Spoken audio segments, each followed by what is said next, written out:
হরে কৃষ্ণ। আজকে আমাদের এখানে আদিনাথ মুশকালি, যেখানে আমাদের আদিনাথের মন্দির, সেখানে আজকে দুইটা বিয়ে চলতেছে। এখানে বিয়ের মধ্যে প্রসাদ এবং এই বিয়ের মধ্যে প্রসাদই হচ্ছে, এখানে প্রসাদ পাবে, মহোৎসব কীর্তন হচ্ছে আজকে। আসলে আমি মনে করি এইটা অনেক পুণ্যের কাজ, এটা অনেক সবাই যেন আমরা প্রচলন করি, এটাই মনে করি মঙ্গল মনে করি আমি। ধর্মীয় জায়গা প্লাস হচ্ছে যে আপনার এখান থেকে আজকে মহোৎসব চলতেছে এবং এখানে প্রসাদ পাবে সবাই। হ্যাঁ, এখানে বিয়েটা আমি মনে করি আমাদের সনাতন ধর্মের জন্য অনেক উন্নত, অনেক ভালো, সাশ্রয়ী মতো। গৌর হরিবল, হরে কৃষ্ণ।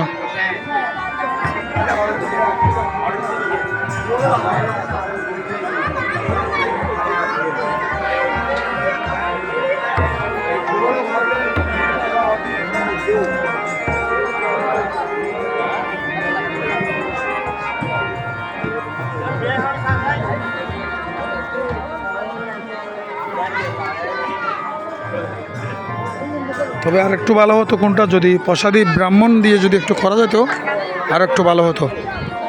যেহেতু ধর্মীয় মতো আমাদের সনাতনীয় নীতিমতো এখানে যেহেতু একটা অনেক ধর্ম একটা বড় একটা তিথিতে এবং এখানে মহোৎসব চলতেছে প্রসাদ নিয়ে এই বিয়ে, আসলেও এটা গোবিন্দের কাছে, ভগবানের কাছে এরা অবশ্যই পুণ্যবান। সবাই যেন এরকমভাবে করার চেষ্টা করবেন এবং প্রসাদী ব্রাহ্মণ দিয়ে যদি একটু করালে আর একটু ভালো।